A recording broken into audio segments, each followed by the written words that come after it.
গুরুত্বপূর্ণ একটি বিষয়, সেটা হচ্ছে বন্যা দুর্গত বানভাসী মানুষদের জন্য আপনি যে সাহায্য অনুদান দিচ্ছেন, এটা ইসলামী শরিয়াতে কতটুকু সওয়াবের কাজ।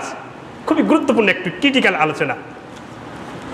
আল্লাহ রাব্বুল আলামিন বলছেন, মুহাম্মদ সাল্লাল্লাহু আলাইহি ওয়াসাল্লাম বলছেন, আল্লাহ রাব্বুল আলামিন ওই ব্যক্তির প্রতি দয়া করেন যেই ব্যক্তি আল্লাহর বান্দার প্রতি দয়া করেন। আল্লাহ রাব্বুল আলামিন ওই ব্যক্তির প্রতি দয়া করেন যে ব্যক্তি আল্লাহর বান্দার প্রতি দয়া করেন। হাদিসটি সহিহুল বুখারীর 1732 নম্বরে বর্ণিত হয়েছে। রাসূলুল্লাহ সাল্লাল্লাহু আলাইহি ওয়াসাল্লাম বলছেন, যদি কোনো ব্যক্তি দুনিয়ার কোনো মানুষের একটি প্রয়োজন পূরণ করে দেয়, আল্লাহ রাব্বুল আলামিন ওই ব্যক্তির 100টি প্রয়োজন পূরণ করে দিবেন। সুবহানাল্লাহ বলেন। আর কোনো মানুষ যদি দুনিয়ার একজন মানুষকে সহযোগিতা করে, আল্লাহ রাব্বুল আলামিন ওই সহযোগিতাকারী ব্যক্তির উপরে করুণার দৃষ্টিতে তাকান। সুবহানাল্লাহ বলেন। এই হাদিসটি মুসলিম শরীফের 2566 নম্বরে বর্ণিত হয়েছে। আল্লাহ রাব্বুল আলামিন আদম সন্তানকে বলবেন, খুব মন দিয়ে শুনেন, আমি অসুস্থ ছিলাম, তোমরা আমার খোঁজ খবর নাওনি। আমি ক্ষুধার্ত ছিলাম, তোমরা আমাকে খেতে দাওনি। আমি পিপাসার্ত ছিলাম, তোমরা আমাকে পানি পান করাওনি। তখন আমরা বলবো, আপনি বলবেন যে আল্লাহ, আপনি তো মহাপাক সুবহান, আপনি তো মহান ইজ্জাত ওয়াল জালাল, আপনি তো আমাদের রব। আপনি আবার কখন ক্ষুধার্ত ছিলেন? আপনি আবার কখন অসুস্থ ছিলেন? আপনি আবার কখন পিপাসার্ত ছিলেন? তখন আল্লাহ বলবেন যে শুনো, তোমার ওই নিকটে, তোমার বাড়ির পাশে ওই বানভাসী মানুষ যারা ক্ষুধার্ত ছিল, ওই লোকগুলোকে তোমরা যদি খাবার দিতে, তাহলে আমাকেই খাবার দেওয়া হতো। সুবহানাল্লাহ বলেন। তারপরে ওই বানভাসী বন্যা দুর্গত মানুষ যারা অসুস্থ ছিল, এই অসুস্থ মানুষের তোমরা যদি খোঁজ খবর নিতে, তাহলে আমারই খোঁজ খবর নেওয়া হতো। আর 3 নম্বরে, আমি পিপাসার্ত ছিলাম, মানে মানুষ বন্যার পানিতে, ময়লা আবর্জনার পানিতে ভাসছে, কিন্তু সেই পানি খেতে পারছে না, পিপাসার্ত আছে। এমতো অবস্থায় তোমরা যদি ওই পিপাসার্ত মানুষদেরকে পানি পান করাতে, তাহলে আমাকেই পানি পান করা হতো। সুবহানাল্লাহ বলবেন না? এই হাদিসটি সহিহ মুসলিমের 2569 নম্বরে বর্ণিত হয়েছে। এবার একটা মজার হাদিস শোনাবো। এই যে বন্যা দুর্গত বলেন, অসুস্থ বলেন, দুস্থ ইয়াতিম মিসকিন ফকিরদের সাহায্য করা সম্পর্কে রাসূলুল্লাহ সাল্লাল্লাহু আলাইহি ওয়াসাল্লাম বলছেন, যদি এই 5টি কাজ কেউ করে, তাহলে ওই ব্যক্তি দুনিয়াতেও সম্মানিত হবে, আখিরাতেও সম্মানিত হবে। আমরাকে যদি কেউ আখিরাতে সম্মানিত হওয়ার ওয়াজ শোনায়, আমরা তেমন গুরুত্ব দিই না। কিন্তু কেউ যদি বলে যে দুনিয়াতে সম্মানিত হবেন, তাহলে বলবেন যে হুজুর তাড়াতাড়ি বলেন কি সেই 5টা কাজ।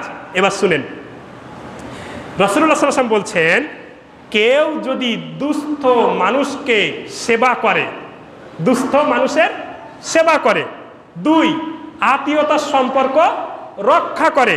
3, ইয়াতিমকে ভালোবাসে। 4, মেহমানের আপ্যায়ন করে। 5, হক পথের সন্ধান দেয়। এই 5টা কাজ যদি কোনো মানুষ করে, তা আল্লাহর নবী সাল্লাল্লাহু আলাইহি ওয়াসাল্লাম বলছে, সেই ব্যক্তি দুনিয়াতেও সম্মানিত হবে, আখিরাতেও সম্মানিত হবে। এবার আবু সাঈদ খুদরি রাদিয়াল্লাহু তাআলা আনহু হাদিস বর্ণনা করেন। হাদিসটি আবু দাউদ শরীফের 1752 নম্বরে বর্ণিত হয়েছে। রাসূলুল্লাহ সাল্লাল্লাহু আলাইহি ওয়াসাল্লাম বলছেন, তোমরা এই 3টি কাজ কখনো ছেড়ো না।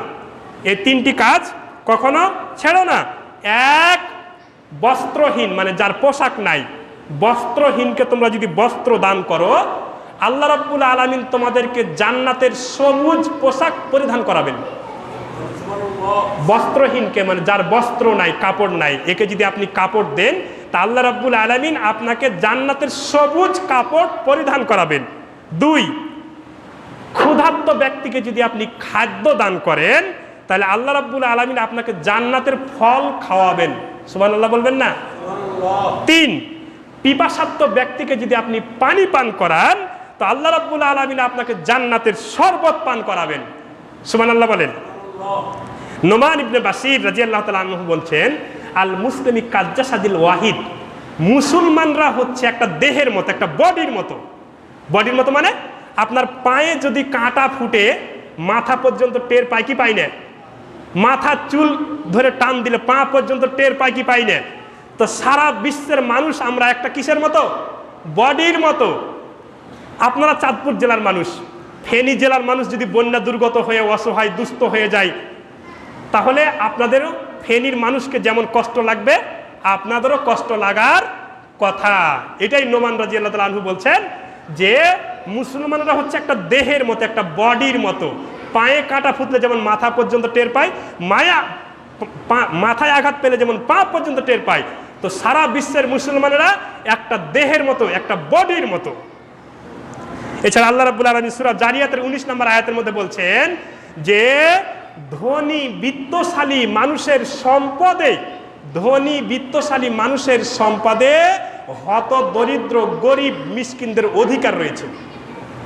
আপনার সম্পদ, আপনি বলছেন আমি অনেক ফিকির করে কষ্ট করে মেধা শ্রম খাটিয়ে এই সম্পদ উপার্জন করেছি, ঠিক আছে, কিন্তু আপনার সম্পদে এই গরিব দুঃখী ইয়াতিম মিসকিন ফকির বানভাসী মানুষদের অধিকার আছে। এ কথা আল্লাহ রাব্বুল আলামিন সূরা জারিয়াতের 19 নম্বর আয়াতের মধ্যে আল্লাহ বলছেন। এবার আবু হুরায়রা রাদিয়াল্লাহু তাআলা আনহু বলছেন যে কোনো মানুষ যদি দুনিয়ার কোনো মানুষকে বিপদ মুক্ত করে, দুনিয়ার কোনো মানুষকে কেউ যদি বিপদ মুক্ত করে, আল্লাহ রাব্বুল আলামিন তাকে বিপদ মুক্ত করে দিবেন। সুবহানাল্লাহ বলেন। দুনিয়ার কোনো মানুষের কেউ যদি অভাব দূর করে, আল্লাহ রাব্বুল আলামিন তার অভাব দূর করে দিবেন। কোন মানুষ যদি দুনিয়ার কোনো মানুষের দোষ ত্রুটি গোপন রাখে, দোষ ত্রুটি ঢেকে রাখে, আল্লাহও তার পাপ রাশি ঢেকে রাখবেন। বুঝলেন না কথাটা?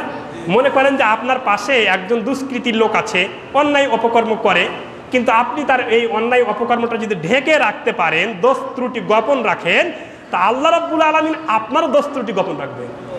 সুবহানাল্লাহ। আর 4, যতক্ষণ পর্যন্ত আপনি কোনো দুস্থ মানুষকে সেবা করবেন ততক্ষণ পর্যন্ত আল্লাহ আপনার দিকে সুদৃষ্টি রাখেন। সুবহানাল্লাহ বলবেন না?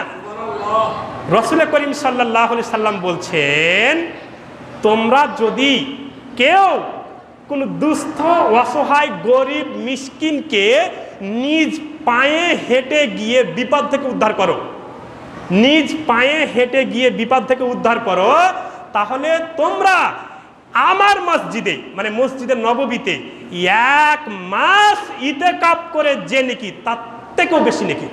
সুবহানাল্লাহ বলবেন না? আচ্ছা বলেন তো, কেউ যদি মসজিদে নববীতে ইতিকাফ করে, এটা কি কম সওয়াবের কাজ না বেশি সওয়াবের কাজ? তারপরে ফির 1 মাস ইতিকাফ করলে যত নেকি, দুস্থ অসহায় গরিব মিসকিন মানুষের পাশে দাঁড়িয়ে তাদের সেবা করলে ঠিক তত নেকি। তবে মাশাআল্লাহ শুকরিয়া আদায় করছি, বাংলাদেশের বিশেষ করে ফেনী, কুমিল্লা, নোয়াখালী, লক্ষ্মীপুর এ সকল জেলাতে যে অতর্কিত বন্যা হয়েছে, এই বন্যা আসার সাথে সাথে বাংলাদেশের আলেম সমাজরাই সবার আগে ত্রাণ নিয়ে এগিয়ে এসেছে। বিশেষ করে ডক্টর আহমদুল্লাহ, শাইখ আব্দুর রাজ্জাক বিন ইউসুফ সহ, আসাদুল্লাহ আল গালিব সহ বাংলাদেশের প্রখ্যাত আলেম দ্বীনরা এই সর্বপ্রথম সাহায্যের হাত বাড়িয়ে দিয়ে